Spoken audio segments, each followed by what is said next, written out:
So, welcome to the Center East Nation podcast. I have Steve Menzie from the Sports Card Expo. Steve, welcome to the podcast. How's it going? Good. Thank you. Good to be here.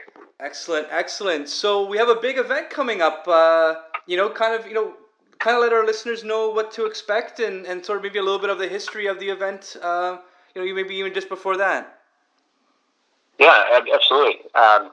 So the Sport Card Expo has been around since 1991, and it's run two shows a year since 1991. Never missed a single show, and I bought the show back in 2016. So I've done 8 shows and was scheduled to do my 9th in May, but as everyone listening knows, the world kind of stopped, and you couldn't have a 4-person car ride, let alone a show that gets thousands and thousands of people. So unfortunately, I had to cancel the expo for the very first time. Yes. Now, was it a monumental shift for you going virtual, or were you able to kind of map out a strategic plan? Because, heading into it, did you kind of have a feeling that that's where it might end up? Well, I certainly didn't at the time. And in fact, I think like many people, I had no idea how big this thing was going to get, and frankly, how quickly it just developed, and we were going almost hour by hour. Yes. So difficult to plan the next day, let alone a month or two out. So when I did finally make the decision to cancel the show in May, I still thought that there'd be a good chance that I would be able to reschedule it, July, August kind of thing. Yes. But it became pretty quickly obvious that there was no way even a reschedule to the summer was going to work. And then, obviously, there's also the big show in the U.S. called the National that runs in the summer. So I had to be careful not to overlap with that. So I made the decision to bail on the idea of a reschedule, look for fall, and then just in some other work that I do, I see there were a lot of events that were moving online. None of them had all the different elements of the expo, but either everything from what you're seeing on Zoom calls to Facebook groups and Facebook Live and live streaming, whether it be concerts or whatever. We're all starting to put different kinds of events online.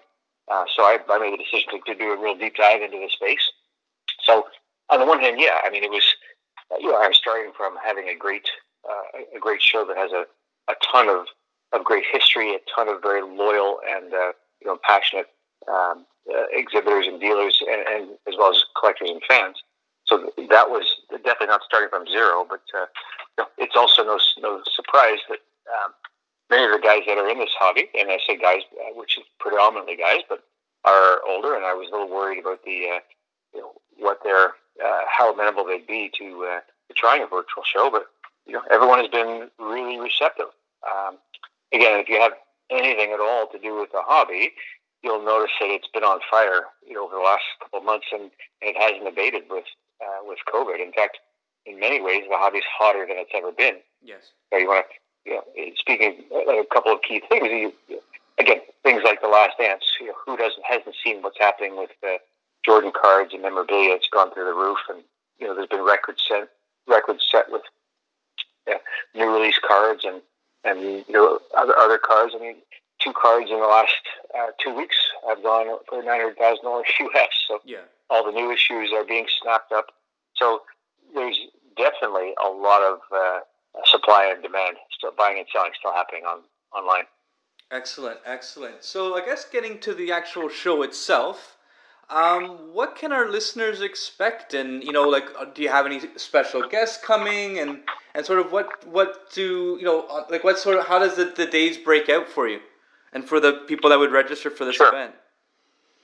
So first and foremost, before I committed to doing this, I didn't want to have just another Facebook group or just kind of online content. I really wanted to be able to recreate the expo as closely as possible to the actual event. Almost to the point where you can smell the sausage vendor and that kind of thing. But real time buying and selling was my number one priority. My exhibitors are they're my most important customer. They all want to have shows. They all want to be buying, selling, trading, and staying connected with their community.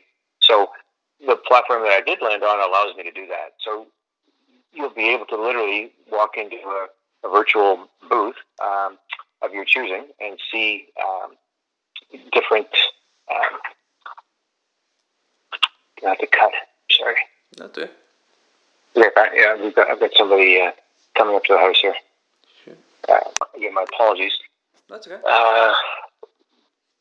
So you were mentioning the ability to walk into a virtual booth. To do and buy and sell. Yeah. Okay. So can we just pick it up from there? Do we back up a bit, or? No, we're good. Okay. So the thing that was most important to me was that buyers and sellers be able to engage in what they would be doing at the expo. So it is a very visual experience, and again, they literally want to buy and sell on the spot. So the platform that we've landed on will allow exactly that. So when you'll walk into the, I say walk, but actually you'll click into into any booth. You pick the booth that you want to see, or you could search based on some keywords of what you're looking for. If it's, say, vintage hockey or modern basketball, whatever it is. Yes. And you'll go into a booth and you'll get to see the person face to face. You can engage with them that way.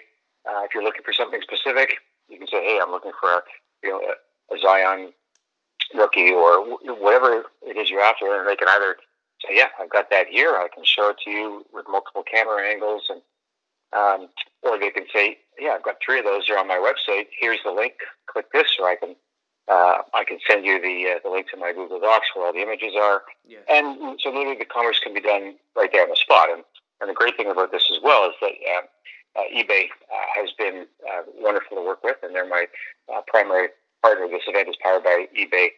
It's an obvious fit because of how big a player eBay is in the hobby. Sports collectibles is, depending on who you talk to, in the top 5 of all the categories on eBay. So it's quite massive. So all that stuff can be done literally on computer. And there's also a chat option. And then if you're getting into things, negotiations or what have you, where you want to be more private, there's private video, private chat. So all that can happen. Buying and selling on the spot. If you're coming in and you've got Gretzky rookies you want to sell, there'll be a ton of guys that are there looking to buy as much as they are to sell. So and similarly with trading. So that's the key kind of buy-sell component. Yes. And then there are all of the other experiential parts of the expo. So there will be a main stage where we'll be doing guest Q&As, major box breaks, maybe some auctions, that kind of thing. And there's even a networking feature where you can connect with people, whether you know them or not. So it's quite robust that way. Yes. We're just in the process now of lining up all the guest experiences. So I would say that for the fans, probably the biggest thing that they're asking for is, okay, well, how are guest experiences going to work? You can't get autographs, and that was a huge part of the hobby, is to be able to meet your heroes and your iconic players of the past, and to be able to shake hands with them or get them to sign your items. And obviously we can't do that. There's just things that just aren't going to happen. Yeah. But there are a lot of cool guest experiences that are happening online. In a lot of different places than just my show. But so at the Sport Card Expo, the virtual edition, I'll have guests on stage. They'll do a free Q&A for probably 30 minutes. It'll be moderated. There may be some questions from fans and that kind of thing. And then there'll be an additional opportunity to purchase a one-on-one video chat. So you could be talking to a Phil Esposito or Rick Vibe and that kind of thing, and ask questions or get them to talk about stories, or say, "I remember when you were with your dad," blah blah blah. So that it's a very, very personal yes. Experience, and one that they can then take a video copy away with them. And again, in that process, you can still say, "Hey, yeah, Rick, I love that photo of you. Can you sign it, and can you personalize it to my dad?" So there'll still be the opportunity to get some autographs and some inscriptions, and so there really are a lot more similarities than dissimilarities with the actual live expo. And that's great, because I guess, given the current day and age, a lot of people don't want to lose that human element. So you definitely offer that even through this virtual channel, which is great. Mm-hmm. So I guess kind of like, so when is the event? How can people register for it? And Yeah. is there something that's part like, are there any current promotions that you want to get out to our listeners? So the expo is happening June 19th and 20th. It will be kind of regular expo hours. So they haven't, the schedule hasn't been definitively set, but it'll likely be between 11 a.m. and 8 p.m. Eastern time. Because again, we're now dealing with an expo that can have viewers and sellers from North America or beyond. So those will be roughly the hours. There'll be a full schedule set. I didn't mention that the platform for the expo is it's not web based. Pardon me, it is web based. It's not an app, so there's nothing to download. You'll simply, when you do register, you'll get a login link, and you sign up, and you kind of knock yourself out for with all the different pieces. So all the information is available on the website. So sportcardexpo.com. That's sport with no S, card with no S, expo.com. Excellent. And you can, I mean, if you're interested, I'm still accepting applications for people that want to have a booth, so a virtual booth where you can sell from or buy from, as well as if people are looking still to if they want to do auctions, if they want to bring a guest, if they want to do content, and obviously then to buy tickets. I did have the first 1,000 spots for the show available for free, but I was quite buoyed by the fact that they were taken snapped up in just over 24 hours. That's crazy. That's good definitely news. Yeah, they definitely have excitement. Now, when I say that, I'm charging $5.99 for a 2-day expo, and every ticket has a chance to win a couple signed jerseys. There's a Tavares jersey, a Carey Price jersey, and there'll even be a Sidney Crosby signed jersey, as well as all kinds of other incredible. There's a signed Jordan piece from Upper Deck Authentic, and so there'll be all kinds of great prizes.